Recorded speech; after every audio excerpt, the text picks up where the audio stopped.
Let's go. Oh God. Officially Not a good licensed. start. Ah, I What's it going to be?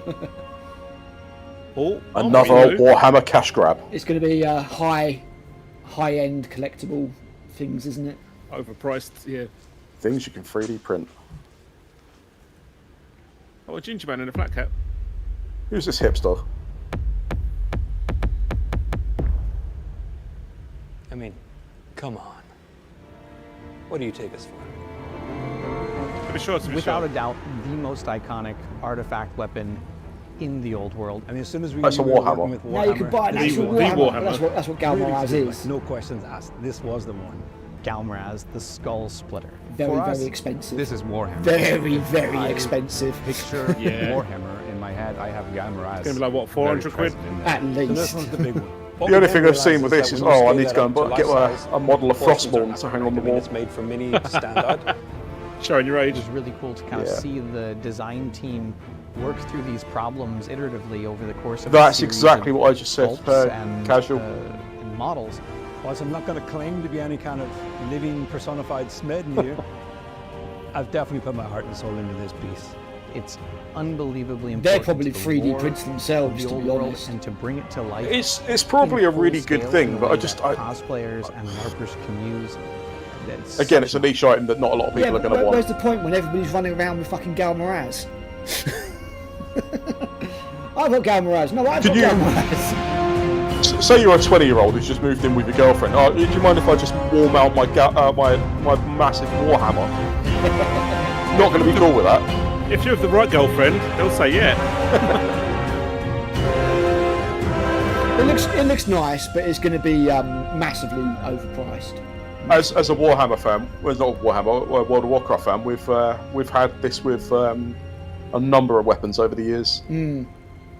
Gorehowl, for example. Yeah, or it's cool. Frostborn. It's cool for those that want it, That but is- it's going to be very pricey. And The- as Casual Cracker the says, Warhammer, you can just the Warhammer 3D that print the this stuff. game's People have been named selling after, this shit on Etsy for Galmaraz, of course, ages. the iconic Yeah. weapon You can from expect that Warhammer to be Old cracked World down and on all the way now. through I mean, to- it looks nice, but Tell me why it's so important for Warhammer. okay. This yeah, is the it's Warhammer not that that started inspiring, it. to be honest. Well, if it's This is the designed for hammer that LARP, it's going to Sigmar be really picked up lightweight, so you after can't he actually came hurt to anybody with Bergen it. Iron So hiking the dwarves. So it originally probably is a made for bloody them, 3D but print. after he arrived, and he Wrapped picked it up with a and he little slew bit a of whole cheap host of leather. orcs and he saved the hiking gifted it to him. That's amazing. What a history. And now, I have to wait and all of see, that, but considering they're charging Don't own 99 quid for a themselves. tiny little Weta helmet, have it on the mantelpiece at home. the Space That Marine kind of and looks then- like real metal on Exactly it. that. Now, I've seen the dwarves It made also of looks Bromril. like it's wrapped in Now, proper this one leather. is made of Yeah, I said it's Yeah. wrapped in leather. with a glass. It won't be core. metal though, because you could kill so somebody it with that, and sit you on won't be the able to do that in mantelpiece and LARP. all through it. But yeah, it's going to be I don't ideal think it's for for LARP, it's displaying just or display. your cosplay. No, they said it's designed for LARP. cosplays. LARPers and I think it would cosplays. work perfectly with our arrangement No, of other that's not weapons. anymore. Place right at the back. Wow, can't wait for that to come.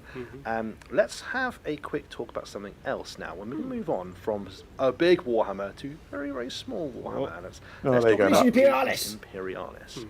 And we're going to start off by talking about the Mechanicum, because while I've got you on camera and I've got you in the seat, and you are our lore master, I wanted to ask you, who are the Mechanicum in Horus Heresy? So The better Mechanicum version of the Mechanicus. precursors Exactly to that. the Mechanicus that we see in the 40k universe. And basically, And after the if you guys the haven't checked latest out our last ones, episode of where the Chebs, Emperor check it basically out where me defeated and Matt Terra and Mars, go through that in the detail. Mechanicum are the faction that basically Ish. have they provide the manufacturing base. They've made all the weapons, they've made ships, you name it. They have essentially fueled the Great Crusade, and as these expeditionary forces go out and claim new planets, you know, they've claimed various Forge Worlds and stuff on the way, you know, as you do. Of course you do, naturally. Now, we've already seen the battle group. Have got I love the- those tech thralls. I think they're awesome models. Oh yeah, man. I love all of the Zombies. Mechanicum. It all looks so exotic. Oi, that one's and got a cool. siege Tell me wrecker. about these miniatures, man. What Oh, are it's a they? Tanatar. It's okay, carry on. Full range from the Legio Cybernetica here. That's why you get 8 of them. Forax there up on the left. Well, so you don't need to complain. You've got plenty of those. One of my favourite things Yeah, in here I've got is 3 of the them now. Arlatax. You'll see them up in the middle, in the top there. Nah. Now, Arlatax, Arlatax, we've had Arlatax. rules, we've Arlatax. had law for them. I This love is the first time Voltrax we're getting model. them There's something really cool. It's something very Matrix about it. It's they've got horrific at jetpacks, 30k. so It's like you a just vehicle imagine deleter. That sort of Legio Cybernetica unit of that size just flying towards you. Absolutely brilliant. My soul looks It's, Those it's supposed to be the little bits in the uncorrupted version of the Mechanicum. Plague Drone, Those isn't it? little bits are going to Let's, snap off in have a no look at time. some of the smaller miniatures, perhaps. There we go. What we Oh, got yeah, here? plenty of tech thralls, some myrmidons there in the middle, or the Domitar. realistically, I think I like all the robots in the mechanical no, I model. like all of your so tools. detailed and looks so uniformed in this colour scheme like this as well. Such varieties. The Domitars are probably my favourite. Domitars really remind me of the Rogue Trader silhouette. Particularly in this Domitar and Thanatar are my favourite. Yeah, I mean they're all based on the old Rogue Trader patterns anyway. Yeah. Now, you're probably sat at home thinking, Games Workshop, we've already seen these. Why are you talking about Mechanicum? And the reason we are Yes. Oh, hang on. is because, well, the Mechanicum's just one half, right? What? Dark Mechanicum. So these models can be used by the Mechanicum, but also the Dark Mechanicum. Oh. Okay. Oh, So look at that. Dark Mechanicum are essentially the Oh, MG. the traitorous elements of the Mechanicum. So, So, during the you know those Horus 40k Heresy, demon engines? unsurprisingly, This took is them half of uncorrupted, the or legions less with him. He corrupted. took a bunch of planets, some of the Imperial Army. put These aside are a lot more parts of that. matrixy. He's a right scamp. Just taking my shorts off. He also caused a schism between certain elements of the Mechanicum. So he convinced a whole cadre Oh, I like in them. Kelvin Hall, Not bad. Fabricated Not General. bad. And how he did that is he offered them various prescribed technologies and access to I wonder things. if we're And going one to of see a the things he did proto was he Defiler. opened the vaults of Morrowind. Does look a little And within bit there was Tombstalker. various It technological looks like the That ve- really- it's- with the two plans and guns things. underneath. And Very, Yeah. one of those It's supposed to look like the demon engine from Shadow Spear, isn't it? Like the one that looks like a spider. Oh, the Venom. Oh, there's the miniature. Oh. Look at that. It looks Yeah. so insectile and Oh, man. strange. What is that? Now that's a hint of something to come from Across the the Horus sands of Mars. Heresy. Absolutely That's can. And I'm all nice. over it. So this is the kind of thing we can expect. I've got a from very War of the Worlds Dark tripod Mechanicum. feel from that. That's like a Do new they carry version the of same the old weapons Celestia that the Subjugator Mechanicum Knight. have? To a degree, so the vast Oh, majority. I don't know. I like it will painted in be black. I think that looks really cool. Relatively familiar to those who play the Mechanicum, but you've also got horrifying weapons like the exoplanar bombard, because you can imagine that. I the think I might have found my Imperials Legion's were Imperialis pretty army. okay with weapons. Yep. So to have a prescribed weapon by the Imperium means that it must be terrifying. Oh, I love the Stand by tentacles and Imperium. stuff. That's Yeah. really cool. That's Yeah, crazy. very nice. Well, these guys. Are There's a lot of terrifying. cues taken Now, from the, what's I wanted to say it's what's really exciting here Lord is this is the Vex. first time in any What's of his Games name? Workshop's games, I think. It's got the that we actually the be War able of the to play Worlds Dark tripod Mechanicum feel about it, and with that faction sort of on the carapace. tabletop. It has, You know, yeah. we've seen a few characters Yeah. that kind of lean in that direction, but as a full faction, yes. So what are we thinking, guys? I think these look really nice. Exciting. Now, Yeah, we I'm have- on board with this. I'm a Can't big wait for fan. the full-size Horus Heresy and versions. Mechanicum, you're going Rise to of the go Dark around Mechanic. That's the oh yeah, I'll buy that Rise of the immediately. Mechanicum. I wonder if it'll have another Imperial Inside Fist here, character in we've it. got all the things we expect. We've got loads of lore, we've got Can you rules, please fucking not? battle groups, plenty of beautiful models. And one of my favourite things. Get 'em in Horus Heresy, please. Is the Yeah, narrative. well, everything you're seeing here, you of should get in Magna Heresy. So if you're familiar with the Mechanicum, maybe you've read some of the Horus Heresy books. I like the you've underslung heard of weapons this, as well. Pluvial I'm Maximus, noticing more about it as time Maximus, goes on. City. Yeah, That's the Underslung bit that weapons reminds are me of very the Tombstalker. Triarch Stalker. Yeah, This they is are. The first time we see They the also look really badly in aligned action. on that model. Unless It might that's be a- So, I wonder if there that's we go. intentional. That's Yeah. the first They're kind of Dark weird. Mechanicum Are they on weirdly tentacles or mounted. There's something? going to be more Yeah, exactly. coming, of course, scuttling its way towards us. And if you want to see that, of course, keep your I eye like the on eye our stalks and community stuff, like it's like a website, demented specifically on Dalek. Heresy I'm not sure Thursdays, something that big where could more scuttle. may well be Like- revealed in the future. So he's just saying Now, they're going to it's show still- more of those that's all a bit on grim and Horus dark Heresy and bleak. Thursdays coming up. Should we have a look at something a bit more light-hearted? No, I don't want to No, see no, something no, more no light-hearted. light-hearted shit. Piss But, off. it's just a great Nottingham Bake Off. Pie crust from compressed Halflings. corn bars. Oh, this is the Fill it rattling with model tin that they were going to show Unitorum off. issued nutrient It's like base. a Bake it on the Thanksgiving exhaust of Lehman Russ model for the until it's Americans. piping hot. Oh, Sausages Oh, are a at least they great get something, I snack suppose. when behind I wonder if the you. Americans are insulted by this accent. I mean, they got a whole edition of 40k, but I suppose it's nice that they get rattlings as well. Stick it over a fire and give them a sizzle. As it's a special occasion, you could dunk them in a mug of gravy, too. You should be able to find a chem-frozen bird in the officer's mess. To roast it, slather it with promethium gel, set it alight with a shot from your las gun, and run. Remember, too much and it'll be cremated. Too little, and you might as well eat a mortar round. Bon appetit! I legitimately thought that was an ad break on when I saw that. Yeah. What a core model. So this is provisionally prepared. So this is one Yeah, of it's our a commemorative fake models, USA and there's accent. usually several of these. I mean, come on, they could have got Jeremy Beatok to do it or something. He's American. I don't know where he's from precisely, but They come could have on. got the American guy are they on that I got not- to do the last preview to do it. I was going to say, are there not enough Americans for them? Painting project perhaps for the holidays. It's designed to be painted and enjoyed, really. Yeah, I guess it's there for those who Questions, like it, right, but it's so not what we're I in the want. grim You darkness know, of it's the not- future, Alex. These are ratlings. I might How get it for they Mike. got themselves a It's a bit lunchbox of a full cringeworthy honey, chicken and accent. sausages. So ratlings Mike's half are American. not He likes his typically food. trusted, and The faces they're are still not shit liked on a them. lot of the time, so they're not usually Yeah. provided with the tools Caddy. that they need. However, that means that they've taken it upon It's themselves. the to look eyebrows and the weird nose that and look horrendous on the filter one on the right. at it. Why not raid the officer's mess? reckon there's Grab a- as much food as you can. There's a major gone without his chicken dinner somewhere at some He point. sat down somewhere and some chef is about to get Mildly concerned that there's a half-drunk bottle of liquor there. It's just a and they're great miniature. such brandishing good rifles. fun. Casual yeah, Kraken. available on the holiday I was out in period, Florida a few years ago, so and someone asked me if I was Australian. possibly can. Don't miss Yeah, I think that happens a lot with people from Essex. Yeah, I was offended. I am not from Essex, sir. You are though a little bit. I'm not. Sound like it. So this I'm is your from next London. kill team thing, which Get is it, bruv. meant to be Rattlings versus Orcs, I think it was.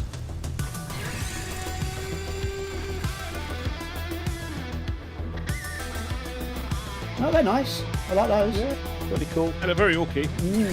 very, I like the use of visors and stuff to hide the horrendous cad faces. And there you go, proper rattling.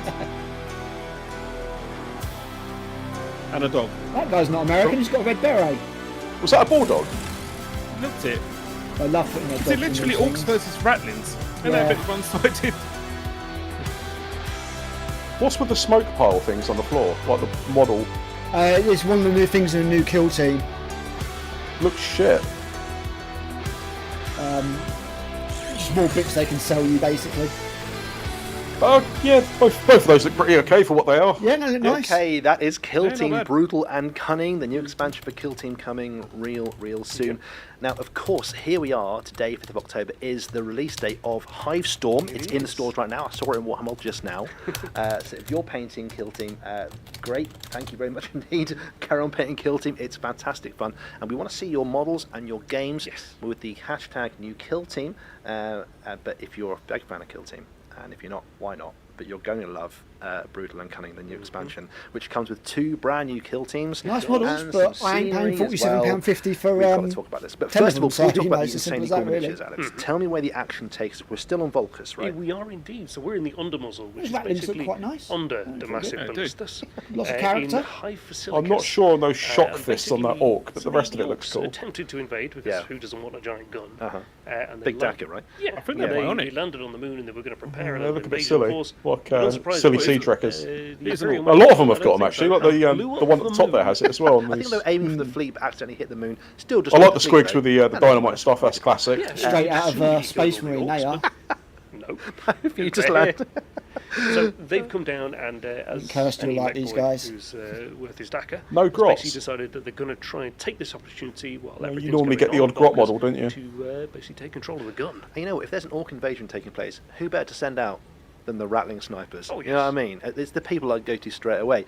We've got to take a look at Again, the images in this box. none of this is anything I'd collect, but all in all, Start you know, I with don't the find orc them faction particularly first. offensive This or is anything. They're all your- No, I think fine. they're quite nice. I think the Rascals, orcs are quite good, wreckers, actually. They're who quite basically classic in brought their own way. all the Back to rockets sort to of the fight, the goth and style. like shooting them and blowing stuff up. Well, that's it. You've got half your team is heavily kind of like melee Yeah. focused. Not quite and as the other cartoony range as some focused. previously. But unfortunately, the melee side don't particularly like the range side because they feel that these guys are taking all the glory shooting their rockets. These, But they're just gonna be these are insanely tank expensive, busters, so- which we've seen in 140,000 before. So if you're an orc player, you'll love to get your green hands on these as well. And Yeah, they just overall, love shooting I'm- rockets so shock much. fists They've are a bit actually weird, got but I like the rule rest of the game orcs, called they look Tanked Up, fine. Whereby if they shoot their rockets, they get to have an extra APL next turn. So they actually get literally hyped up by shooting at stuff, which I is wonder why really, really cool. They've stopped showing the sort If you of. take a look at some of the single miniatures, shot. There we some of go. our favourites we picked out. This is the Wrecker Boss Knob, the most tooled up orc in the like it. kill zone. I He's preferred when they about as painted the tough as orcs a little bit Space Marine darker, and like Yeah, a yeah, I know what darker you mean. green, and he's Yeah. come tooled because they're up supposed to be get for more his darker kit. coloured, aren't He's they, as got they get personal older? rocket As they get pistol older and colour. bigger and He's tougher. fired Yeah. it, he's Yeah. got another chopper on his back. And a huge hammer as well, just for crumping heads when he runs out of rockets. He's great, this guy. The Wrecker bomb squigs are next up. Let's take a look at those. Well, we saw in There's two of the them. we saw in the Yeah, I command like kill them. team Yeah, that they're great. orcs like to bring bomb squigs.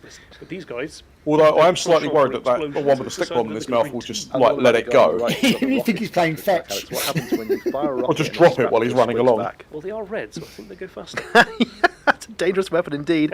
We've got the Breaker Boy Crusher to look at here. Not so This keen guy's on that coming one. back Yeah, with that one's a his little bit- Knuckle Busters, which not just smash enemies apart, but literally knock them off objectives. I get it though, he's very backside of buildings and ramshackle stuff, and and- just literally push people away with them, which is great. Yeah. One of my favourite things about this kill team is just the size. I like the of chip metal models effect and actually the on his armour collar in or over his head. We've seen, like knobs in Mega Armour and this kind of thing, but these guys have got this really kind of visceral tacked on. They've got the checks on them, so they're the goths, aren't they? They've hammered these Yeah, they're things in. goths, yeah. It's represented in the game as well by the fact that these orcs actually have a 4+ save, which is really nice. They're really tough. And the last one we've got to look at, Alex, I think it's probably most of our favourite. Yeah, it's a good This is point, the having Breaker a Boy tank buster Demolisher, kill who team. carries a devastating tank hammer, and you'll like to know that he's got 2 modes he can use it with. He's got a tank hammer in a game where there's no tanks. Or Yeah, he can orcs don't press know the the big meaning red of button, the and it hits the you with phrase it, and the danger rocket close. explodes. Results may vary.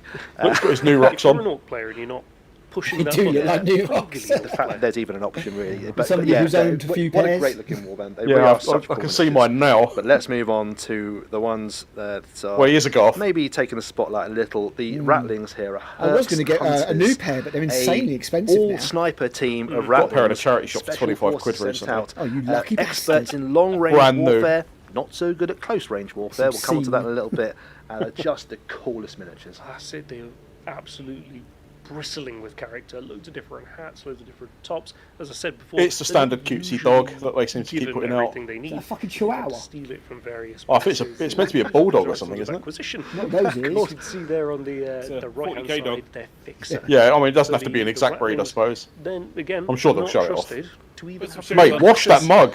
However, you do, That's do great. need somebody I to, do like to that. guide That everybody is cool. It's to organise stuff. And so they've got a fixer. He's managed to acquire himself some Cadian-looking armour there. Yeah, sure. So this I is definitely what wasn't, the he wasn't Votan looked like commissioned without that. their He's armour got some on. medals on his chest as well. Reckon yeah. they belong to him. He's earned them. He's earned them for sure.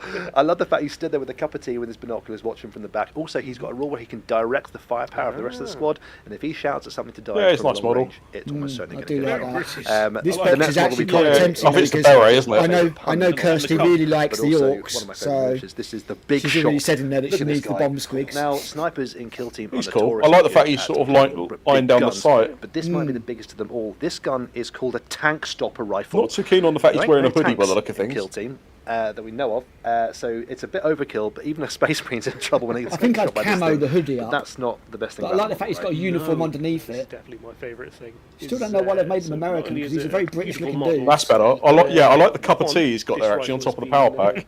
I like his sarnie. Is that a toasty? It's a toasty, yeah. It's got a cheese and ham toasty. But atop that power pack, Oh man, I actually quite like coming these. off it. These are Wait, really quite cool. mug of tea. I'd be fucking shooting at anyone who tried to take my toasty as well. In between reloads, right? Yeah. Just nibble away on a I like grilled the cheese fact that the sandwich. rifle's bigger than he is. These great little details like this all over the Kill Team are just fantastic. How could he carry that in the power pack? Right, let's move on to Probably got probably someone the else to star carry of the the power show. pack. That's what dogs This for. is everyone's favourite, boyo. This is the Rattling Battle Mutt.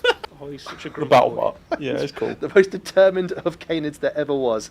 If you see that stare, you just need to run away across the kill zone, don't you? Squigs has been biting his He's ears. got a special rule, doesn't he? He has. Now, I mentioned before that the Rattlings are quite long-range specialists and not quite good at close range. Now, they've actually got a faction rule called Scarper, whereas if the enemy come towards you, they can just run away. Imagine a Night Lord or Mandrakes coming towards these little Rattlings while they're eating a grilled cheese and having a cup of tea. They don't want to be there. They run away. And the battle. Sir, Mutt you're has an got Englishman. extra Grilled special rule cheese here is where not he correct. shouts It's a toasty. barks a warning cry, toasty. and all the Rattlings around him just scarper for their shadows and get out of the danger. So he's a good little boy that saves the rest of the team. What a hero. Oh, he's an absolute champion. Well, absolutely brilliant. So there's not just all in the Kill Team box. Those two Kill Teams are brilliant, but it also comes with terrain that look good. really cool scenery before and saw as well. This is the bunker that comes with Brutal and Cunning, bumps the price up. which is a great scenery piece for your Kill Team collection, but also for your So these- 40K this collection. box is gonna be And around about the there's a £80 specific mark, game style in there as because well, Alex, that's that what lets the you have bunker current style missions where ones are, one Kill so- Team is defending the bunker and one Kill Team's designed to smash through the walls. Now, can you guess which in the box is designed for which? I'm going to guess that the orcs are going to make the calm and sensible decision to defend. No, they're going to destroy it. Smashing the walls down for sure. So there we go. That is Kill Team Brutal and Cunning, which is coming very soon. Now, Quite like the models. I'm not sure I had part of my cash for them, but that model we showed you they're earlier nice. on. Yes, the- provisionally prepared. That's the one. Yes. What's exciting here is the designers for Kill Team have actually written a special mission for that miniature. He's left his cup of tea for your games exposed. of Kill He's lost Team, points. where these two are trying to Giving away his steal the position. food and lunch packs in the middle of the kill zone while a battle rages on around them. So if you wanted a gaming reason to buy that miniature, there's another one on top as well, and that's just really cool. Right, on to something else. Ooh. Cosplay. Is this the VR thing?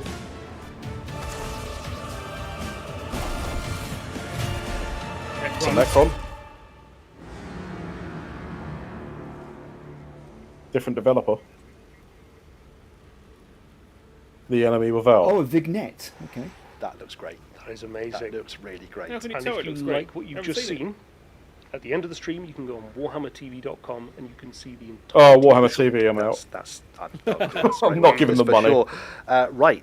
Do you know what? I think that might be everything we've got to show. It has been a seriously wonderful stream. We've has seen some indeed. fantastic stuff. Take us through what we've seen again. So we've seen Warhammer Underworlds. Yep. There'll be Keeping a to the Mortal teaser Realms. thing at the We've seen a end. bit of 40k with those battle You tell they're forces. gonna do Yeah, it. we saw. We've seen Kill Team at the end there. That's and right. Legions Imperialis. Of course, not to mention we saw Galmaraz Yes. itself actually being forged, and of course all those cool toys Forged in between as well. in It's plastic. just been a wonderful set of previews. Thank you so much, and thank you all for watching as well and joining us on Warhammer Day. I really do hope you've been painting along, perhaps while you've been watching. You're going to go home and paint some of those Kill Team miniatures. I think Next so. one, I've helmet. got Zigit's tunnel pack on my painting desk, waiting to be painted quite soon. Of course, if you want to see more of the stuff you've just Go and seen, have and images of find those Dark out Mechanicum more stuff. about what you've That was seen, there's good. more pictures and way more information as well. Right now, over on the Warhammer community Quick, Alan, website. get the so picture head of the over old there. Messi subjugate at The night. next preview, Alex. The next preview is going to be in November. Okay.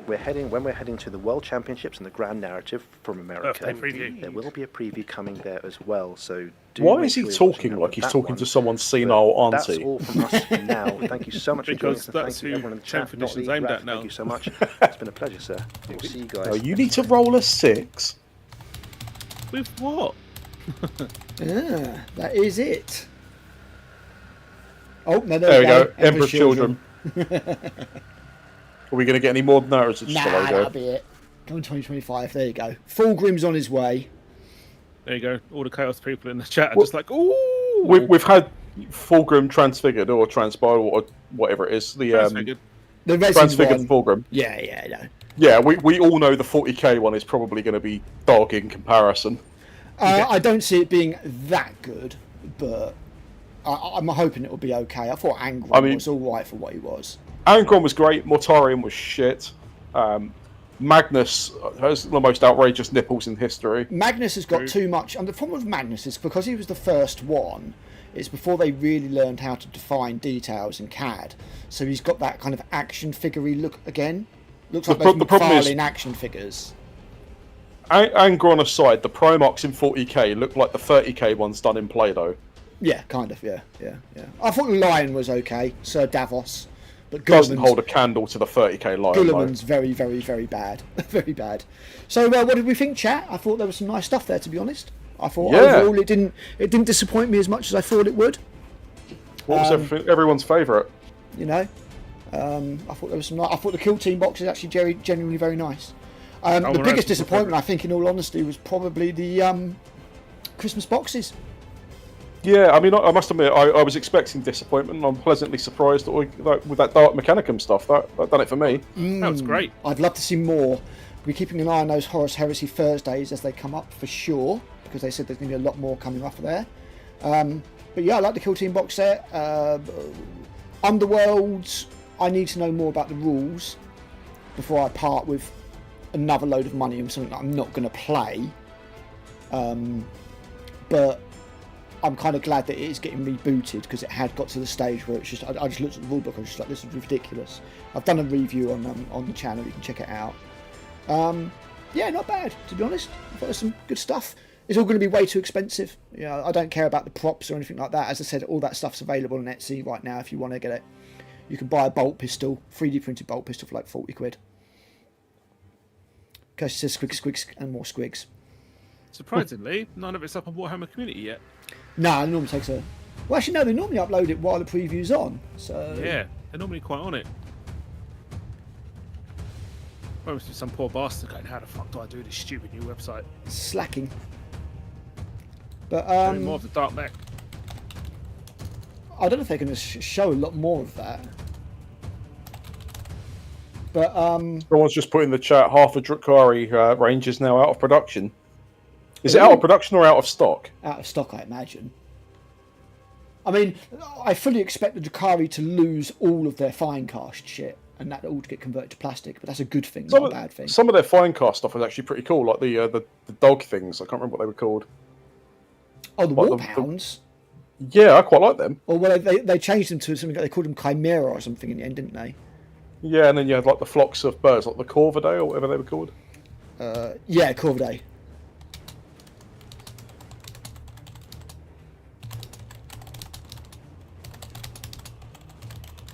Yeah, I thought overall there was some good stuff. Nothing mind blowing, but I don't expect anything mind blowing from previews. The Dark Mechanicum was a very nice surprise. Very nice surprise because, as I said, anything that I see in Legion Imperialis, I expect to see in the Horus Heresy. So yeah, clearly they're going to come for the Horus Heresy as well. But for Age of Sigmar, very disappointing for people, I imagine. A couple of nice Sorcerer models, but given that's their focus for the next 3 months while they abandoned 40k, I was quite surprised. I thought I'd have a look at the Drukhari on the website, and I just saw the Kill Team Mandrakes, £47.50. Yep. Don't even look. Just don't. And just to the right, you've got Hellions for £20.50. Yep. Oh, it wasn't the Subjugator. The fuck was I thinking of? And the Hellions are like on skyboards and shit as well. So yeah. So let's have a quick look at these Horus Heresy weapons while we're here. That Void Raven bomber is awesome looking. They are. They're both great. We were talking about that on the Chebs episode. So you get quite a lot of stuff in the Horus Heresy melee weapons box set, but as I say, it's all... The game's been out for nearly 3 years. Why is it taking you this long to get it all out? That should have come out when the special weapons sets came out. Mm. There's no excuse. We still can't field if unless you buy the specialist kits, which are smaller, like the X Forge World kits, which are smaller than the current plastics. Yep. And noticeably so. You can't have destroyers, breaches. Still can't do destroyers or breaches. You're right. Yeah. Recon. You can't do recon. It's so stupid. There's so many units bizarre. you just can't have. That one there reminds me of Starly from Tale of Painters with his mask. Yeah, it's a bit weird. Taking this long to put it all out. I don't know why. Very odd. The thing is, if you were just going with the new plastics, you can't even make a Moritat or destroyers because all the pistols are left-handed. Yeah. It's weird they haven't put the preview up at all, Matt. It's lacking. It's probably to a new site, I expect. There's probably a new procedure for it, and some poor bastards currently sweating it, going, "How the fuck? How do I do this? What the fuck?" It should come up when you search all news and features. But no, there's nothing there. Should have paid attention. Yeah, exactly. Fuck. No, I agree. I agree, Cash. Considering that AOS is what they're pimping at the moment, I was very surprised to not see something more interesting and more exciting. It looks like GW may well be in station keeping mode until the end of the year. I mean, they've said no 40k stuff for the rest of the year, but I would argue Kill Team still fits in that bracket. Yeah, but it's just if they're filling up Heresy Thursday with Legions Imperialis stuff, I think we can say Kill Team fits in with 40k. In the sense that the thing is, not everything in Kill Team is not everything 40k is in Kill Team, is it? You know what I mean? It's not everything in Legions Imperialis is in Heresy. I would fully expect it to be so, though. I don't think there will be anything in Legion Imperialis that will not be in Heresy. I really don't. Given time, everything will be in it. Yeah, we're still waiting on the what's it called, Titans, the Direwolves. They've not made an appearance. It's a big resin kit. That might be your one exception. just because I don't see Forge World putting out a new Titan. I just don't see it. All attacks. I'll attack. But All attacks. I'll attacks you'll definitely get in. I'll attacks you'll definitely get in Horus Heresy for sure. So I think that looks really nice. The Mechanicum, the Dark Mechanicum. I think they give us what we're looking for. Just to be extra picky, there's no Psi Titan either. Shut. and nor will there be. But everything in that Mechanicum box I expect to see in the Horus Heresy. I just meant they defined Legions Imperialis as heresy just because they're in a similar setting. Whereas Kill Team is basically stripped down 40k. They're in the same universe. It's just a different scale of warfare. Yeah, I mean, given that 40k is their most popular game by any measure of the term. There's plenty of people out there that like crayons. It's not that shit. Oh, we need new Defiler kit massively. I'm not. I'm surprised to see that they even mentioned 40k and did the Christmas box sets. The Christmas box sets is very much the kind of thing that I would expect to just see on like a Monday Warhammer community article. And I think by putting 40k in the preview, they've just got people's hopes up, Yeah, I mean, they could have shown off like something to do with the new warp spiders or something. Not give us a release schedule, but just say that these are currently in progress. They've done it before with the heresy stuff. Yeah, exactly. Where they showed us the CAD of the assault marines or Krieg or something like that. I mean, I did appreciate the fact that for this preview they didn't do what they do quite often, and so show loads of silhouettes so we know what's coming. The Dark Mechanicum were an absolute surprise. I was like, no, ooh, that's cool. I 100% on board with the design for that. I've not really been engaged with Legions Imperialis just because I think it's because I've got a lot of heresy stuff as it is. I look at the Legions Imperialis and I just see the game that once was Adeptus Titanicus. And it's not really that appealing, but Dark Mechanicum adds a new angle to it that probably will get me into it. Yeah, no, it's something new and different, and it expands the list of races that you can use, because obviously it's quite so as you say, it's a Space Marines, so it adds on top of that, which is quite nice. And as somebody who is more vested in the Horus Heresy than the other stuff, then definitely. As much as those new orcs look quite nice, I wouldn't want an army of them. Just responding to that Nox, I would sell my grandmother for an Imperator Titan in Adeptus Titanicus, let alone Legions Imperialis. Centerpiece model. You say centerpiece, I'd probably get 5 of them. It would I don't know, man. It would just be so big. It'd be a lot of money. Lot of money. I think the War Master is about as big as they can go. Well, when you look at scale, I mean, the Imperator, if you look at the artwork scales... Which one? I mean, the one where it's walking beside the Emperor's Palace next to a Warhound. A Warlord, even. It's about, I'd say, 2/3 again the size of a Warlord.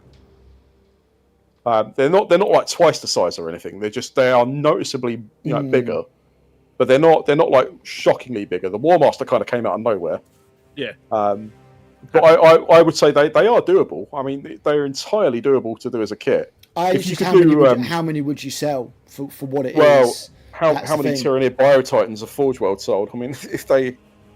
Don't know, probably not enough. But the thing is, developing a plastic sprue is a lot more I wouldn't want it in plastic. A lot more expensive than doing resin. And I don't think you'd get anything like that in resin. I just don't what I mean is you could it would be possible for them to produce the scale if you can do like the Eldar Phantom Titans and stuff. Oh, they can make they are very big spindly models. Yeah. No, I'm sure they can knock out an Imperator. They can make it for sure. I just don't think they will. I think I think the era of making things like that is probably over.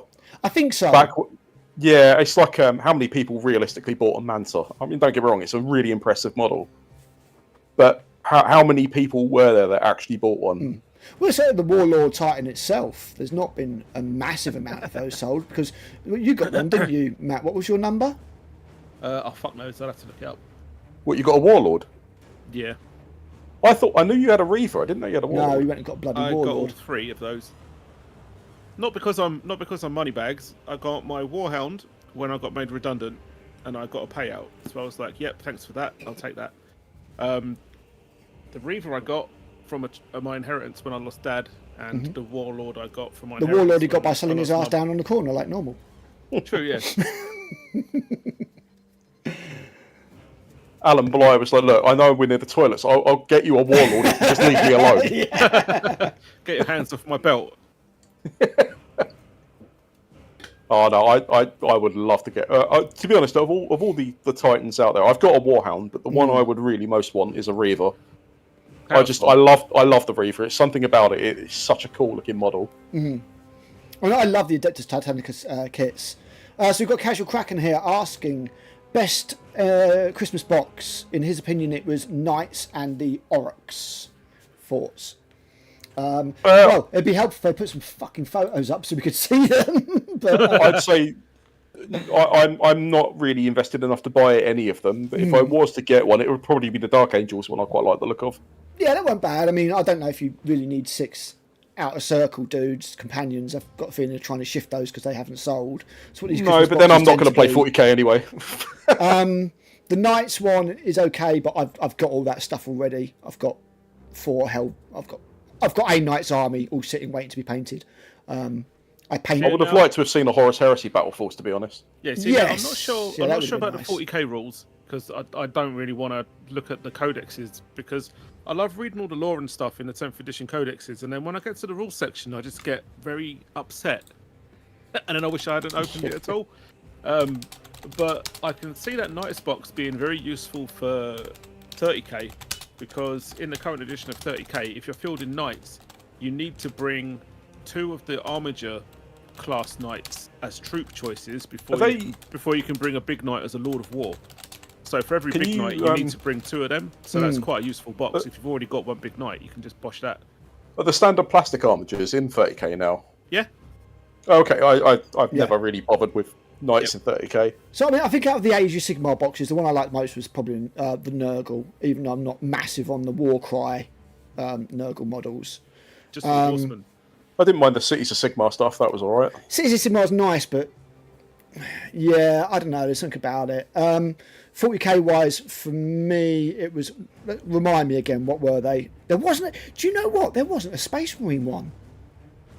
No, there wasn't. Not a standard Space Marine one. It's probably because they're still trying to rip people off with that fucking Battle Force. It'd be Combat Patrol. Like the Combat yeah, Patrol. so it was what? It was Necrons, Tau, Dark Angels. Dark Angels, Knights. There's one more.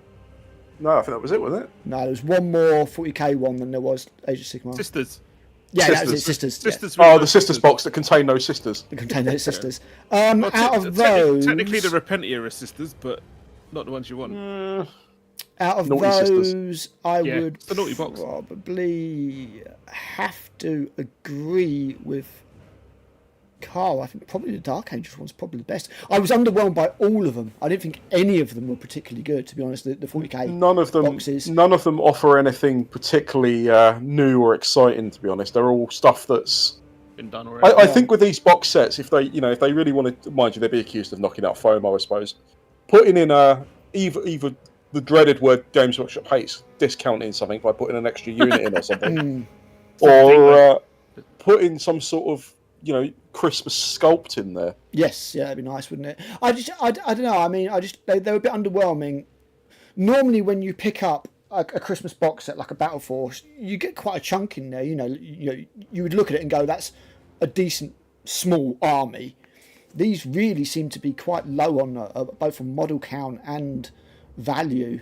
I think that's because of the amount of price hikes they've done. They can't fit that much into a certain bracket of cost anymore, can they? Yeah, I mean, they probably felt they couldn't raise the Battle Force prices. I mean, we'll have to wait and see. But I was fairly underwhelmed. I thought the Age of Sigmar ones were better, but I don't like enough of the flesh eater courts. A lot of the flesh eater court stuff that they put in that box wasn't the really nice new stuff. Yeah, like Casual Kraken says, it's just the Xmas box seems to be on a bit of a diet, a little bit less than normal. I thought the Orc one was all right if you like the Orcs. They're probably all right for buying for like if you've got a kid and you want to buy a box set for them for Christmas. That's probably exactly what they are. If you're a more experienced player like any of us, they don't offer anything unique or interesting enough for us to wait part of our cash for. Yeah, I don't think. There was nothing there for me this year, really. To be honest, I've got to be honest. I've got absolutely crap tons of stuff to do already, but I tell you what would be a good idea for these box sets. If they did something unusual, like chucked in a Forge World model of some description into each box. Nothing massive. As soon as you do that, though, you've removed the whole Christmas present kiddie type thing, haven't you? I think Forge World's just done. I mean, they've already labelled everything on there as expert kits. You'd never get anything like that. Yeah, well, I was just referring to those kits, really, like the resin kits.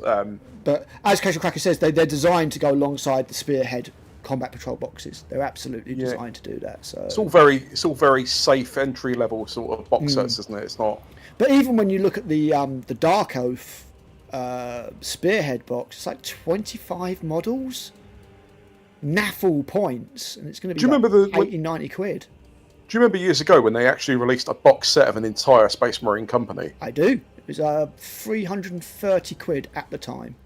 Yeah, I mean, to be honest, 330 quid will probably buy you like a 1,500 point army now. Yeah, no, it was loads. It was absolutely loads of stuff. Massive box. It's 100 Space Marines plus a command squad. Yep. I'm not even sure what else. I think there's some vehicles in there as well, wasn't there? Yeah, I think there was Razorbacks and stuff, wasn't there? I'd hope so. It's a lot of walking otherwise. yeah. I mean, I think the Christmas boxes were definitely a letdown. They were probably what I thought was probably the worst thing. I feel for the Age of Sigmar players because they probably expected more than just knowing the next one. Again, when it comes to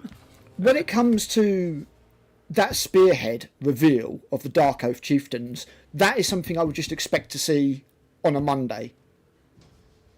You know, when it's a preview, I want to see new models. I want to see a new. I don't want to see just stuff that we've already seen, but here's a box of it, kind of thing. Were they not new models? Only the sorcerers. Everything else was old. It got released in an army box set earlier this year. So I've just looked up that Space Marine like box set, like the entire company. You got enough rhinos in there for the entire thing. Yep. You got 9 rhinos. Yep. Even though you got 2 assault squads, and you got a Razorback in there. Yep. So by current prices, that's 300 quid on its own at the moment. So so I know it's the older rhinos, I think, but you know. Oh, I miss old Games Workshop. Yeah, I do. I mean, I like the Tau box that they did. Like that Tau Battle Force looked okay, but then I like battle suits. So. That was a Ghost Killer, Riptide, a Commander, and a Broadside? Yes. Yeah. It's not that much stuff. Not a lot. It's more of a support box than anything. Yeah. But then if you put it next to the Combat Patrol, I suppose it becomes a little bit more, you know. When you look at how much bang for your buck you get now, like imagine how long is a Battle Force going to keep your kid entertained? What, assuming I don't get bored and pissed off with it. Yeah, I mean, it's a weird one, isn't it? Because the model kits are undeniably a greater fidelity, more intricate, the way they go together, although I think it doesn't aid converters and stuff like that. Certainly less complex. But the price is just getting a bit crazy, you know? A little bit crazy. Well, I was watching a video by that Auspex Tactics chap, and even he was, and he's generally quite positive of Games Workshop, even he was saying like they're pricing out. It's that Kill Team that was the one for me. I was like, I'm not paying £47.50 for That's 10. Exactly. Yeah, he mentioned 10 the scouts as well. It's absurd. It's not happening. It's like the new the Vespid when they came out in Hivestorm. I was like, well, I don't want Hivestorm because I don't like the Scions and I have plenty of scenery. So the Vespid look quite nice. Maybe I'll get them separately. But if they're going to be £47.50 for 10, like, no, that's just insane amount of money. It's mad. There's other games that you can pretty much buy into for nearly that amount. You know, look at Drop Fleet Command for example. Their new starter set's like 75 quid. It's going to be closer to 60 from a discounter. You know, and I do think that GW are going to hit a ceiling that they're not going to be able to go any further. So we'll have to wait and see. That's why for this Kill Team box set, if Kirsty really likes those orcs, and I quite like the Ratlings, or I wouldn't put them in an army or anything, but they're just a palette cleanser to me, like the Underworld's warbands. Well, it's like a self-contained skirmish game, isn't it? Like, you've got everything you need in the box. I assume they kind of come out as a box set between them. That's pretty handy. Like I say, I'm more of a fan of the specialist game stuff at the moment, but even then, there's some games, like, I as much as I want them to re-release a particular game, I'm dreading them doing it. It's like remaking films and stuff, isn't it? Or going back to old franchises. It's like, well, maybe you should just leave it alone. Like, one of my favourite Games Workshop games of all time is Battlefleet Gothic. I absolutely love it. It is a phenomenal game. It's so well done. The models are great, and I have no doubt if they re-released it, they would do incredible things with the new plastics. Yeah. But I am absolutely horrified at what they'll do with the rules. Because I don't trust that they will do something terrible with it. But the good thing is, if you get lovely new high-fidelity models, as you've always said, there's nothing preventing you from taking those models and just going back and playing Andy Chambers' Battlefleet Gothic. You can do that. Yeah, as long as the scale's the same. Yeah, well, it's the base size. But the major problem there isn't so much that, it's your player base you can actually play against. Because the pool of players that actually will play a Battlefleet Gothic game now is so minuscule compared to... And it would shrink if a new edition came out, because people would be more inclined to play the new edition, be it good or bad. Yeah, and I mean, the thing is, when it comes to them, I mean, GW have got the advantage of a lot of people just buy them because they are just the models rather than gaming pieces. When people look at things like Bolt Action and Warlord games offerings, nobody can say that the models are anywhere near as highly detailed or high fidelity or just as sophisticated. But when you're playing a World War II battle game, you don't give a fuck about the infantry. You just want the tanks and the bigger stuff to be right. Clash of Steel, and they are. So it's a lot cheaper from that version, and it's just how much are people prepared to pay for a box of plastic figures. It is that simple, and especially when the economy isn't that great for most people. That's it. We're all in a cost of living crisis. I mean, and because we haven't got 1 million subscribers yet, I'm not really making any money. But at what point if you film them, they will come. At what point does a buy-in, sort of become unpalatable? At what point do you look at... I mean, there was a video that a channel did the other day, and I can't remember what their name was. It was quite a good video, and they did a full breakdown of what you need to spend to get into the hobby properly. 2,000-point army, everything, all the paints, terrain to play a game, and all that kind of stuff. And it's like 1,300 quid. Yeah. You've also got to look at it... say you've got a 12, 13-year-old who's sort of eyeing this stuff up. As a parent, you take one look at that, and you look at the price of it, and you're like... I'm just going to get them a new Xbox. Well, yeah, kind of. And I mean, it's like, there are... Everybody says that hobbies are expensive, and a lot of other hobbies are expensive, and they're right. Golfing can be very expensive, snowboarding, whatever, can be very expensive. But they're not things that are targeted towards kids. No. Whether we look at it now, 40k especially, is more or less targeted towards kids. And I think that, when parents do look at it, they are going to be like, if it's like you and me, and we're in it for 30 years, and we've got that much out of it, then maybe it's worth the amount of money we've pumped into it. But if you've just got a kid and you're like, well, maybe they'll get bored of it in a couple of months, do I really want to chuck 150 quid into it? I think that's a decision that, that they're going to be making, and, I don't know. I mean, it's interesting. But I think they've hit a ceiling. I really do. And although they're trying to make it this massive lifestyle brand, I think most of their money is going to be, through licensing and stuff like that now, and making it a brand rather than the actual miniatures. Because I get the feeling less and less of those are being bought. I said this before to you, and I it is doomsaying, but it is. I feel like this is the beginning of the end for the Games Workshop that we like. It's. They're going to lean towards more licensing. More lore is going to be changed to accommodate a mass audience. It's going to change more and more and more. The prices are going to go ridiculous, even more so than they are now. I think this is the beginning of the end for what we like. Yeah. And as long as Specialist Games holds out and does what it does, that'll be the last hook for me, really. Well, me and Matt said we would probably be out of GW if it weren't for Specialist Games. Yeah, I mean, Probably 40k. Every time there's a new 40k release now, it's like the gods flip a coin, and is it going to be interesting to look at or horrific? Which team's developing it? The A team or the B team? Because there's definitely Are they adapting something Forge World did, or are they coming up with something new and awful? It's interesting because Lee was in the chat a little bit earlier, and me and Lee always had this theory that basically when GW or Warhammer 40,000 got to the massively popular film action figures stage, that it would become a fad and it would die out very quickly because people would get bored and they would move on, as people tend to do.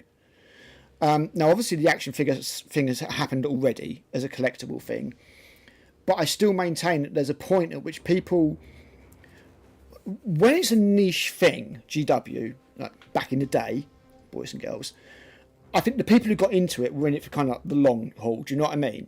That because it was quite hard to find. It wasn't this disposable thing. You got into it, and generally you stayed into it. Yeah.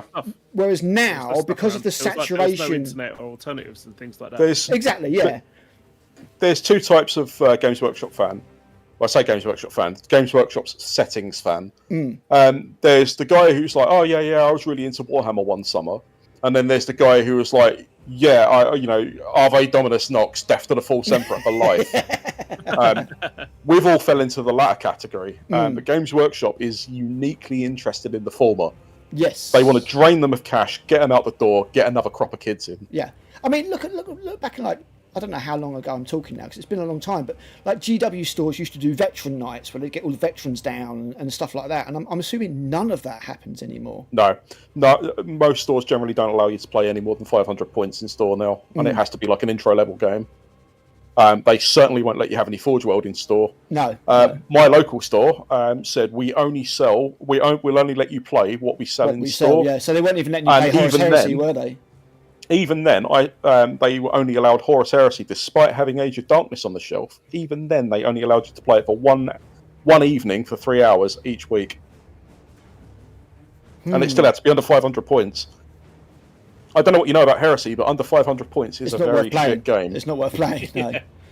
It's like 2 squads, isn't it? Yeah, it's crazy. I mean, it's there is a soul to GW. So is it the game or is it the models? And Games Workshop's always felt like, especially recently, a company that makes games to sell models. I love the settings. I can't stand the company. I've always said that. I'm not a fan of. I'd never want to work with them. I have. I was. Yeah, I know you have, and you went through the mill with it. I was offered the opportunity to work there a very, very long time ago now, like 20 odd years ago. And I still stand by I made the right choice. I said no, and I went and got a job somewhere else because I didn't want it to destroy my passion for something I liked. Yes, and sadly that is something that happened when I left GW. I did get out of the hobby for a little while till I got kind of, back in. Let's see if they've refreshed the website yet. Plus, not working for them always gave me the added bonus of being able to tell them I don't like something they're doing. Yeah, without getting disciplinary. Yeah, they can't touch me. In fact, this is a true story. I once got a message from Games Workshop on social media because I criticised one of their kits, and I got one of their social media team message me saying, "Our page is only for positive comments," and I replied with, "No, I've still got the message now. I can screenshot and send it to you." And I responded with, "Oh, what positive comments? Is this? Are you the same PR team that runs North Korea?" And shocking, isn't it? They never responded to me. That is really bad. Just like this fucking website. Come on, guys, sort it out. You're a multi-million-pound company, and you still can't get Warhammer Community up and running. 500 internal. Has the site actually crashed? Yeah, it's just dead. Look at it. It's just crap. It's just dead. After that stream, everyone's gone to look. Where's the Dark Mechanicum, and it's broke it. But we did get another question from one of our members when I put my post up about being 1 year old, and. This is quite a good question, actually. So it's from Skunk9939. What is your fondest memory or thing that you've done in Warhammer 40,000 or any other tabletop game? And 2, what got you into tabletop gaming or Warhammer? and the sink of time and money these days that is GW. So I think we've covered the second one a little bit. But you mentioned Necrons. I'm never going to work with you ever again. fondest memory of thing: 27 games unbeaten in 7th, or was it 6th? 7th. No, I won't talk about that. So I'll let you guys go first. Matt, what is your fondest memory or thing that you've done in 40k or any other tabletop game? Picking on me, eh? I'm just making you go first so I can think of an answer. Yeah, fair enough. Oh god, that's not a good laugh. No, it is. It is. It was probably that game that we played with the Worcerer and Tim the Unfielder. Oh yes, the infamous game. The one where in my nickname of Trolley Owl. It was fucking amazing. It was too funny. Go on in, regardless, but keep it as briefish as you can. I think it was it 7th or 6th? It was 6th. I'm pretty sure it was towards the end of 6th. I think it was actually our first game of 6th. Or it might have been 7th then, if it was, because I remember it being a new rule set. Didn't play a lot of 6th, to be honest. So I did. and so I fielded my Eldar, and Tim the Unfielder, who never fields his own models, as Carl will sure just more like the Unpainter. Yeah, he borrowed my Dark Angels to field as Codex Marines, and we deployed along one table edge, and then opposite us was Al with his Troll Blades. He had Space Marines, just standard Marines. My Empress Blades. That's it. And David the Worcerer, who was our resident Nurgle Demons player, and I nicknamed him that because he would always play a game where he'd start with, "This is going to be a long story, man. Are you sure you want me to do it?" Go on, carry on. I'll get a hook and I'll drag you off if I need to. Keep it brief. I know you struggle with that. I don't do brief. And Dave the Worcerer was called that because he'd always start with like 2 big blobs of Plague Bearers and like a Herald on the table on objectives, and he'd have a Beast of Nurgle on one flank, Plague Drones on the other, and a Soul Grinder for some artillery support. And while he slowly moved those towards you and you struggled to kill them because they were Nurgle, he would have like another unit of Plague Bearers, probably 2 units of Nurglings, a fucking Demon Prince, and a Great Unclean One, all in reserve to deep strike in your face. And it was horrific because the game would just start and it would just go from bad to worse almost every time. The only time I beat him by a fair mile was when I played against him with my Tyranids and he didn't know what the fuck anything did. Even though, I explained it to him, but, it only goes so far. So he was a good player. He knew his army very well. And it was just a really random and bizarre and, frankly, hilarious game. Which is something that I think that 40k doesn't do anymore. Because that's right. To the tournament crowd, they've taken a lot of the random elements out. Yeah, I mean, it's... All the random tables, all the really cool moments. Now it's just like you just focus on your dice tray, and it reminds me. 40k now kind of reminds me of like in Red Dwarf when Rimmer's telling his Risk story. So I rolled a 6 and he rolled a 2. He rolled exactly, a 5. Exactly that. It's not like this happened and then this happened, this happened. It's like, oh, I rolled this and then I rolled this and then I re-rolled my 2s because of this, and it's not as exciting. Yeah, but no, it was a bonkers game. Like we deployed, and what? No, it's this website. You carry on. I should have known it had been Games Workshop and not me. So we deployed, and I was kind of mostly opposite all the Nurgle stuff on the right-hand side of our long table edge. All the Marine stuff. And you know what? I won't go into too many details because it's going to take fucking ages. Yeah, exactly. But just all the random shit was just fantastic. The brief version, it was brilliant. It was brilliant. Yeah, we got. Let's just cut it down a little bit. So basically, Dave's Great Unclean One rolled up an entire flank. Literally an entire flank with like units just running away from it. Matt put a bunch of Terminators. No, not sorry, Matt. Tim the Unfielder put a bunch of Terminators in front of it, just trying to stop it. Just straight over him. Straight over him. Not even a speed bump. Did nothing. He ended up with one squad of Space Marines left in the Bastion with Plague Bearers like crawling up it to wreck him. I used my infamous strategy of bringing down a Chaplain and a Terminator squad in Deep Strike to fuck up Matt's Wraithguard, and they whiffed so badly. Yeah. And did nothing. they went for my Wraith Lord, which barely the Wraith survived, Lord, was it? one Yeah. wound left. And I kind of countercharged with my Wraithguard and the Spirit Seer and chopped them all up with axes, which is quite cool. And then the following turn, the Warp Storm table struck, and it took my Spirit Seer and turned it into a fucking Herald of Nurgle. So they got a point for Slay the Warlord for killing my HQ. And then in the next turn, the fucking Herald got sucked back into the warp again, so I couldn't even get any revenge. It was bonkers. Like, I deployed my Rangers, and they immediately got hit by Nurgle's Rot, thanks to the Warp Storm table. I lost 2 of 5 of them. And then basically what happened was I took my standard Emperor's Blades army, which is designed to hold objectives, because back then you could get scouts and you could go to ground and get 2+ save and stuff like that, and just guard objectives. And I had like a Space Marine squad of missile launcher. They were designed to hold ground, basically. But the mission that we picked didn't favour that at all. Yeah. So I had to play out my comfort zone, and basically what I did was sort of storm with my Dreadnought through the middle. We did really well, but I tried to shoot, because I was allied with Plague Bearers, bit sus, with Nurgle. I tried to shoot the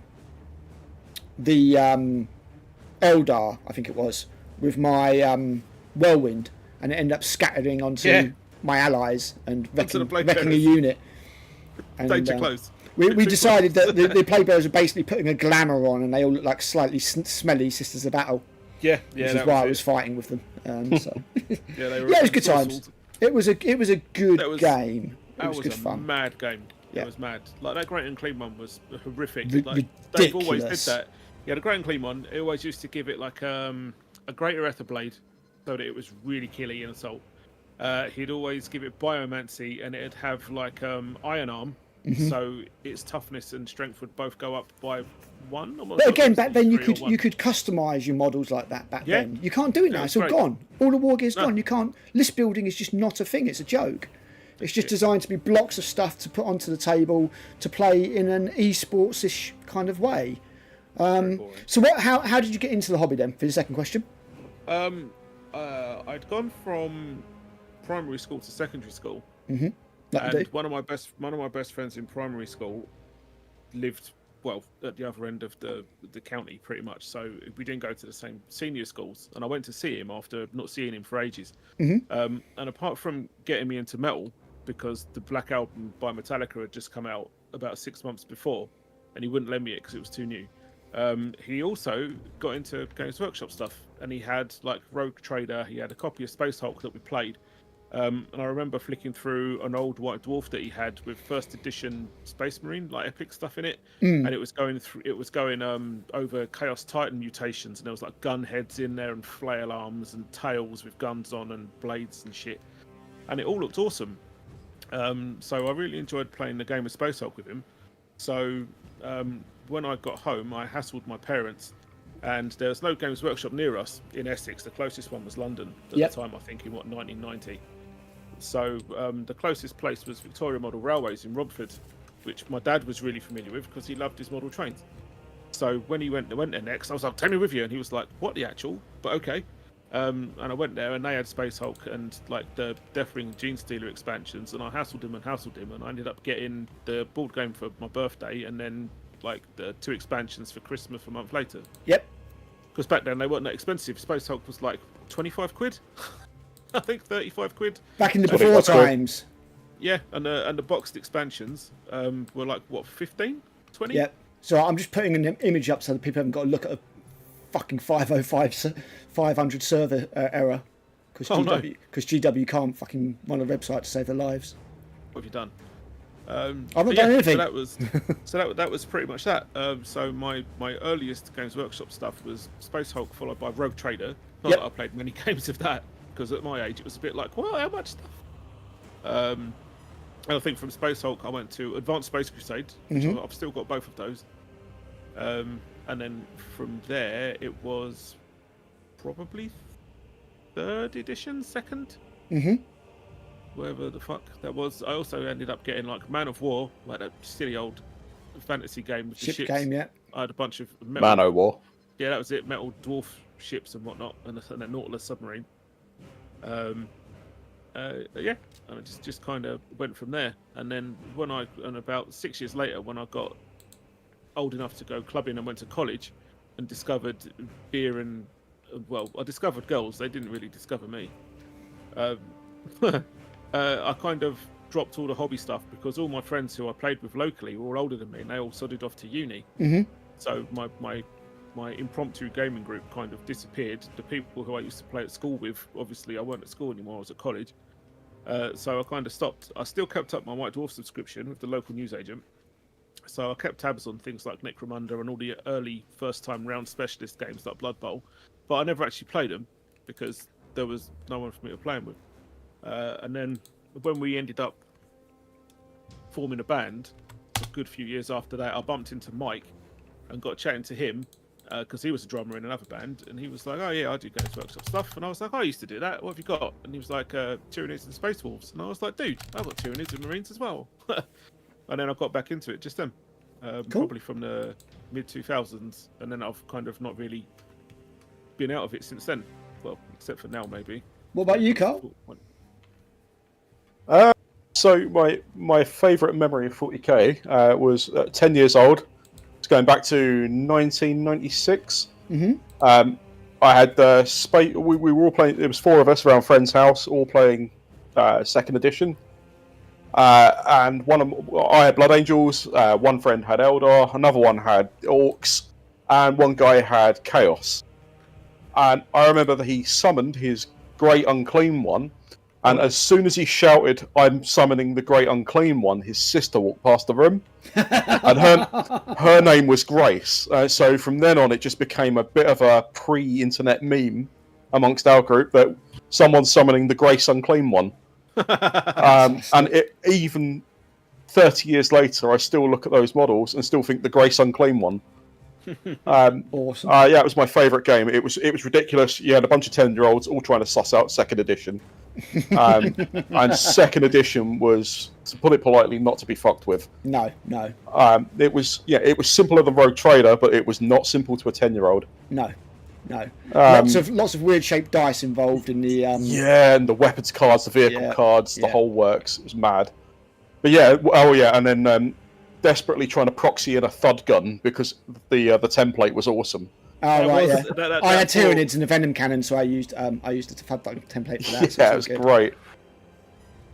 I've got a second edition army for Tyranids sitting out there that I need to get around to actually. But the Horde models, like the Gargoyles and Hormigants, are insanely expensive to get hold of now, unfortunately. They're really cool sculpts. Oh, nice. So sorry, carry on, man. How did you get into the hobby? How I got into the hobby? My dad brought home to 4-year-old Carl a copy of Space Crusade. Nice. Space Crusade was my first time ever seeing all. From a kid's point of view, I saw space soldiers, aliens, and the robot from the RoboCop. Right. Yep. Gotcha. Yep. Ed 209, like the Chaos Android or the Chaos Dreadnought thing. Cool. From there on in, I was hooked. Nice. It went from Space Crusade to second edition to Space Hulk. Yep. And I was in ever since. I've got every edition. Nice. Awesome. And I'm increasingly disappointed as the editions go on. Yeah, no, they're definitely getting worse. They're definitely getting worse. Yeah. Okay, for me, so my favourite moment, one that I will probably always remember, is, and it's not anything from when I was working for the company, but when I first started playing second edition game, back when you had vehicle damage tables and really cool shit could happen and you get all sorts of weird chain reactions. And I remember I was just playing a game with my mate on the floor, books for hills, a bit floor hammer. And I had a Biovore and I launched a spore mine towards his Ultramarines. My Ultramarines, he was using them. And this spore mine caused an absolutely insane amount of damage. I can't remember if it was actually when I fired or if it was just later it drifted into him. But basically what it did was it killed 2 bikers because it had a template when it exploded. The other biker crashed into, I think it was a Predator, and when we rolled on the Predator, the track on the Predator got destroyed, so the Predator flipped over, exploded, took 2 wounds off Marnius Colgar, and killed a Tech Marine. Catastrophic failure. With one spore mine. It was absolutely ridiculous. That's like CS Gotto's level of nonsense. It was absolutely crazy. That is just one shot from a Biovore. But you know, CS you could Gotto some sort of pseudonym for your mate? No, he's a horrific author. Horrific author. Yeah, that's what I mean. He started writing books for Games Workshop based on that event. After that, yeah. No, it was absolutely crazy. But you could get these absolutely ridiculous 1 in a million thing happen with that game. You could just be unlucky. You know, it's one of the things I loved about the Tyranid Codex back in 2nd edition. They didn't have strategy cards like the other armies. They had a table where you roll on a table for everything in your opponent's army, and weird shit could happen. You know. Jones is acting strangely. Yeah, there's a seed pod already in one of them. So you roll every turn, and if you roll a 6, that guy just explodes.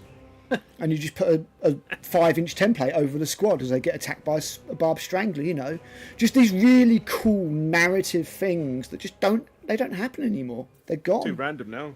Gets in the way of people winning and sweeping models off the table. Yeah, it's just, everything is sweep models off the table. Tournament hammer. It's Math Hammer. It's Math Hammer now, and I don't want Math Hammer. I want cool, random, narrative story hammer, you know. And it's just not there, but that's fine. You know, there's other things you can play to do that. So that's probably one of my favourite gaming moments ever. It's just crazy, and shit like that just doesn't happen very often. As far as getting into the hobby, it's a bit of a weird one really, because like most people, like my dad picked up Hero Quest. We was out at Toys R Us one day in Basildon, and we saw Hero Quest, big box, and Dad was quite keen on us all playing sort of board games and stuff as a family, which was quite nice. So we got this one Hero Quest, took it home. My sister didn't really like it. I thought it was cool, but Dad wasn't massive either. I don't think he was a big fantasy head or anything like that, and didn't really like the old idea of having a dungeon master and all that kind of stuff. So it got put back in a cupboard and whatever, you know. Never got picked up, you know, again really. And then as I was finishing secondary school, so I would have been about 15 at the time, I think it might have been Ben, I can't remember, just randomly sort of like just said, oh, do you want to try this game thing out? Played it, and it was Warhammer, and I was just like, this is fucking awesome, this is brilliant. So I went out and I bought my own little box of Gene Stealers, the little sort of £5 box of 6 Gene Stealers that I put together and painted and everything, and just from there just organically grew an army like you did back in those days. You know, you bought a squad or a couple of blisters every month and just slowly built up your army. And I remember model by model when you found them. Exactly, because I was putting the models, and I hadn't got the codex at this stage. So I was like, do I want the book or do I want another box of Termagants? And I was like, I'll get a box of Termagants. So I remember the first time we used my Tyranids, we made up the stats, and let's just say we got them horrifically wrong. There was like Termagants running around with Weapon School 5 and stuff like that. And it was just like, what? No. We got the actual codex. It was like, oh, yeah, it's not like that. But yeah, I got into it like that. But it was back then. You made your own ruins. You made your own terrain. You know, there was so much imagination on the part of the hobbyist. Now GW just sells you everything. Yeah. You know, everything's bespoke. You can just buy it all, and you it almost just feels like you're buying a product, not. There's no creativity to it. No, it's all gone. Back then we do like weird conversions and, you know, make up your own stories and stuff like that, and it feels like a lot of that is gone. So we've got 2 questions from Casual Kraken. How does GW website keep getting worse? Because they didn't hire me. They should have. I went for a job working for the GW technical website team, and I was second choice. I didn't get it. And I was told the guy who did get it just basically gave better, more corporate bullshit answers than me. I'm not a very corporate-minded person, as you might have guessed. So that's how that keeps getting worse. They don't have me there to have a go at them and tell them to make it better. Thoughts on Battletech seems to be growing again and challenging 40k at the moment. I think a lot of people just got pissed off with 40k. Battletech obviously offers a very different experience, and they don't care if people 3D print shit. That's the other thing with BattleTech. I bought the starter set for it, but no one seems to be interested in playing it in my area. No, and the thing about BattleTech is another one that's been going since the 80s. Oh yeah, and there's different versions I love the TV of it. show and the computer games. They were great. Yeah, MechWarrior and stuff. Yeah, and like you don't like back in the 80s, you could only play BattleTech, so the version with all the different locations, and you do damage to all different locations. A bit like was it Space Marine or the old Battle Adeptus Titanicus? What was it, Matt? What was the one with the Titans? Adeptus Titanicus? Was it actually Adeptus Titanicus? Originally, yeah, and then they kind of developed it into Space Marine. Right, okay. So that that was the old version of BattleTech, but now they've done new versions of BattleTech that are like easier to get into, like Alpha Strike and stuff like that. So I think the thing with BattleTech is the IP isn't quite as appealing to people as 40k. You've just got the clans, there's no aliens or anything, Xenos or anything like that. It's just mechs versus mechs, which is great, but I don't think it's got the scope. But I think what happens is most people who get pissed off with GW go to BattleTech as an alternative. And from that perspective, yeah, it does a lot better and improves. But the computer games are very good. No, I always like MechWarrior. I always like the whole idea of the IP and stuff. I've always some cool ideas that Mankind's expand. You've got these different clans vying for supremacy. It's quite political and stuff like that. I'm kind of surprised that we haven't had BattleTech in other media. I know there's novels and stuff, but like a BattleTech TV series, like animated TV series, I think always seemed like it would have been quite good to me. I was quite surprised that it's only ever been games. No, there was a TV series. It's well old now. Was there? I know there was a Robotech one. I don't know there was a BattleTech one. No, it was BattleTech. It was mostly about Clan Jade Falcon versus mercenaries and whatnot. How long was that going on for then? I don't know how long it went on for, but this is at least 20 years ago. So, but it was quite good because when they kicked off and went into combat, it actually turned into like 3D VR, kind of early VR kind of the stuff. early sort of like the reboot type stuff. Yeah. Yeah. So, we'll have to try and hunt that down. Yeah. No, the game is very good. The game is very cool, very tactical, very strategic. I've only played it a few times. Couldn't really get Kirsty into it, unsurprisingly. But yeah, I think that every fuck up that GW makes, every hobbyist that GW loses, is just kind of another one that just leans over towards BattleTech, which is a much cheaper system to play. Let's be honest, much cheaper. You know, and you don't need as much. You know, you can have hordes of mechs if you want, but you can play the game with just a few. So it's more appealing from that perspective, and it's more of a game than GW is these days. I mean, I think you know, GW's a bit of a weird one. I think they're stretching themselves so thin these days that they can't really do justice to anything they're doing in the way that they should. Also, a lot of Games Workshop's fan base tend to buy models to collect them rather than play with them. That's the other thing, and this is a point I've long held, is that GW, unlike other game companies, does models that are fine enough to be considered collector's pieces in their own right. So there are a lot of people that buy... free on YouTube. Cool, I have to have a look. There are a lot of people that buy GW just to paint. They'll never play a game. They just buy it just to paint. And you don't get that with other games. You know, I doubt there's many people that pick up BattleTech mechs if they're not going to play the game. I wonder if BattleTech is more popular in the USA than it is the UK. Just because, obviously, we know about it in the UK, but I think the USA... I think they've had more exposure to it than we have. Absolutely, and there's a lot of rights issues with BattleTech that are quite complicated as well, between Catalyst Games Labs and the original people that owned it. I can't remember what their name was, but they used to do models. FASA, yeah, and it's all a little bit up in the air. But the great thing about BattleTech is you could pick up a starter, and I think it's like 40 quid, and you're away. You know, you've got a couple of mechs, you've got your full rulebook and that kind of stuff. Yeah, I got a start set on Amazon for like £25 a few years ago. And yeah, I mean, as you say, Libertarian says it's very easy to get into, and they do this easy Alpha Strike version of the game that's faster paced, less about all the areas on the mech, and I think it's got different types, like tanks and stuff in it, and troops and stuff. I can't remember. As I say, I got rid of my version because Kirsty was just never going to be interested. We've got too many fucking board games and stuff as it is. But I think BattleTech is always one of those ones that could be the challenger, but just doesn't quite work for some people. I was surprised that when GW were in trouble, that other companies didn't step up and try and do a better job of becoming that rival. But it never happened, and then GW regained their stranglehold, unfortunately. Yeah, so we've got independent games like events in the UK, like Salute and the UK Games Expo and stuff like that. I go to Salute every year, and you don't see much of BattleTech there. You'd be lucky if you even find one stall with it mentioned. I think it's one of those things where the US has definitely got a bigger hold on it than we have. Probably because we've got Games Workshop instead. Yeah, I mean, well, they have Games Workshop as well now, don't they? They've got their version of Warhammer World in Memphis. Yeah, but I mean, we've got it homegrown. We've had it.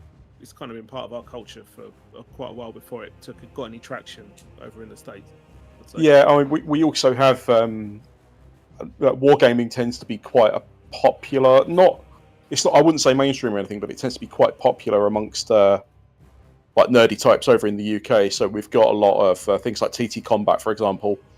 They do a lot of games. We've got Malifaux over here as well. I mean, I know that's everywhere, but there is a fair amount of things over here. So BattleTech, sort of emerging now, is coming into a fairly, wargaming-wise, I would say a fairly saturated market.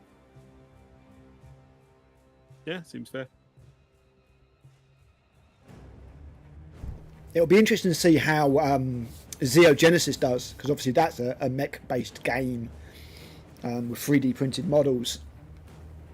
Because as far as BattleTech goes, there's not really a lot of competition for it. The closest that I can think to BattleTech would be something like Adeptus Titanicus. Yeah. And sometimes I do wonder if GW released Adeptus Titanicus as a counter to BattleTech. It's like Space Combat. The only player out there with Space Combat at the moment is Drop Fleet Commander.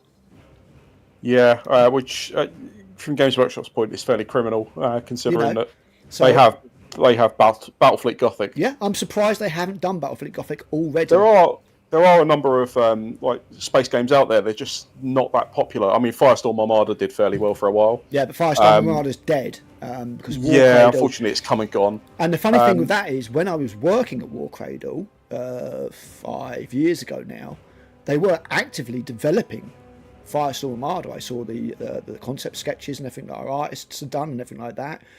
And it was due to be the very next thing that was going to be released. But what happened was they released Dystopian Wars, and because they went into plastic production, and Dystopian Wars actually proved to be quite successful, they've just gone full steam ahead on that instead. Which is why you've got Armoured Clash now, their new epic version of it. They left their Warhammer, Westworld Exodus, Wild West Exodus behind, and they actively said in their social media channels, we're concentrating on Dystopian Wars because this sells. So I don't know. I mean, eventually I suppose they're going to get around to Firestorm Armada, but yeah, I mean, the models were fairly simplistic, but the game itself was pretty interesting. Yeah, the lore was interesting. I bought the rulebook on eBay. I was a bit late to the party on that one. But there are other space games out there. Full Thrust is another one that's pretty good. I've not heard of that one. Full Thrust, yeah, it's definitely worth checking out. You usually see quite a lot about that as Salute. I mean, Matt tends to do the other one, which is UK Games Expo. I think you volunteer there, don't you? Yeah. I volunteer with Adam, who used to be the creative half of Grimlord Games. So Matt does UK Games Expo, and I do Salute every year. And they're like our big independents for like gaming in the UK. Yeah. I mean, I'd be surprised if GW didn't pick up Battlefleet Gothic at some point. I don't know. Battlefleet Gothic is one of those games which I honestly will be a license to print money if they bring it out. I have no doubt of that. It's Legions Imperialis, a lot of the specialist games that use like the special order dice, they all use a lot of their mechanics are all very, very similar. Yes, yeah. You'll see commonalities throughout a lot of these games, and not just like Games Workshop's refusal to get away from D6, which they did with Adeptus Titanicus. A little bit, yeah. Yeah, so Battlefleet Gothic, if you like Legions Imperialis and you like things like that, if you ever look at the Battlefleet Gothic rules, you'll notice an awful lot of similarities. Yes, I think if they re-release that, it's going to be a lot of money made. The models will 100% be incredible, but the rules, I don't know, I kind of wince when I'll see them when they do it. Yeah, I'm sure they'll get round to it at some point eventually. But I don't know, GW's just going to GW at the end of the day. They do so much stuff, I'm just like, why did you bother doing that? That's just pointless. Yeah. Keep knocking out Kill Team boxes when Space Hulk is just sitting there and everyone who likes it is twiddling their thumbs. Yeah, Kill Team's an interesting one because I get a feeling they've done this because obviously the Kill Team boxes of the last edition sold out and were like getting scalps and all that kind of shit. But I'm hoping that what GW realises that most people pick those stuff up to play with them in 40k. Yeah. Not sure Kill Team's as big as they think it is, so we'll have to wait and see. I think that I just think the GW honestly just spreads itself too far. I think there's too many factions, there's too many games, and I don't think they can do justice to all of them in any way. The Warhammer community website has still got an internal server error. Yeah, they broke it. Oddly enough, it's only the homepage that does matter. If you put the URL in for all your news and features, you can get through to that. So it's just the homepage that's broken, but there's still no preview up. But I was just wondering real quickly if Hivestorm is still available. USA Libertarian said Games Workshop is basically the McDonald's of wargaming. Kind of. I would say Warhammer 40,000 and Age of Sigmar are definitely the McDonald's of wargaming. Yeah. Specialist games is a bit of a different beast. Yeah. They're, in terms of lore and stuff, they're in a similar setting sort of thing, but there's a marked difference in quality and design for specialist games. So that is interesting. Yeah, Hivestorm is still available. It's not sold out at all. As you'll see if I just get rid of this placeholder thing here. So I don't know how it's doing over in the States, but here in the UK, it's still readily available. Yeah, it's still available from third parties as well. I had a few emails this morning from companies going, this is still available while stocks last. So, yeah, I do wonder if they've... I mean, it may well be that £145 price mark, that is a lot of money. When it's 120 quid, it's closer to £100 than it is to 150, and you can kind of like, and then when you see it at a discount here, it's just the other side of 100, so it's 96, and you're like, it's under 100 quid. From a discounter, this is still 125. It's absurd. Yeah, about 110 to 120 pounds. It's a lot of money to ask somebody to put down, and I think this is where Scaventide failed as well. And I think Scaventide has finally sold out because allegedly they sold all of their stock off to liquidators. Yes, it's gone. So apparently what they did was they just got rid of it all to a massive liquidator just buys all the stock and then just sells it off through independent through third parties and stuff. So that's finally gone. But you'll find that Scaventide is readily available most other places. And I think GW just underestimates these things sometimes. And just because something sells one area, it doesn't mean it's going to sell elsewhere. And Scaventide obviously has got loads of Stormcast Eterna, and people are like, well, Stormcast Eterna, you've just got rid of a shitload of those, so why would I bother investing into that? And sometimes I just don't think GW does themselves any favours. I don't know what you guys think.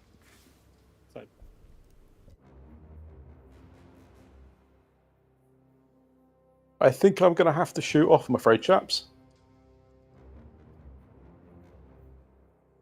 Yeah, absolutely shocking lack of commitment there, but no, I totally understand. To be fair, we've gone well over. Kirsty did bring my dinner to me a little while ago, and the reason I've been asking you guys to talk is so I can mute it and eat it. So I think what we'll do is we'll end that there. 7 o'clock's not too bad. We started at 3, 4-hour stream.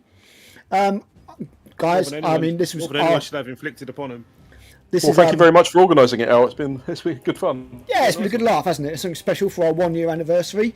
I mean, we've not done streaming before, so if we have been entertaining, and if you would listen to us ramble in a live format more often, maybe it's something I can look at doing in the future. It wasn't too hard to set up technology-wise. Yeah, I mean, if you guys want us to do it again, sound off at some point. But other than that, thank you very much for joining us for a bit of Space Marine and preview and watching the Warhammer community website fall on its arse in spectacular and hilarious fashion. All we wanted to do was look at the pictures of the new models, for crying out loud, GW. Like, dude who does the Warhammer community website, you had one job. Not bitter about that at all, are you, Al? I tell you, it could have been a nightmare. I think at this point, Al's pretty glad that he hasn't got the job. Yeah, potentially, yeah, exactly. I was very close. Apparently, is quite funny because actually, I know a couple of guys who do work on the website, and I was speaking to one at the gig, and he was like, you almost got a call. You almost got a call because I guess the new guy didn't work out. Like to say, do you still want the job? But I didn't. But then they heard your podcast and decided not to. Yeah, that's it. They must have. They must have gone. Is this the same guy that does that grumpy guy gaming bullshit? He's a prick. He is. We don't want him anyway. Fuck that guy. But yes, thank you very much for joining us, guys. It's been really appreciated. A lot of fun. Let us know what you think in the comments. If you want us to do this again, maybe I can vote these guys in. But in the meantime, we shall disappear, and we will see you guys soonish. All right. Thanks very much for tuning in, guys. Thanks a lot, guys. Thanks, guys. And catch you later. Bye. Bye. Assuming I can end the fucking broadcast. Awkward. My curse is playing up. Right, there we go. Right, thanks guys. See you later. Bye.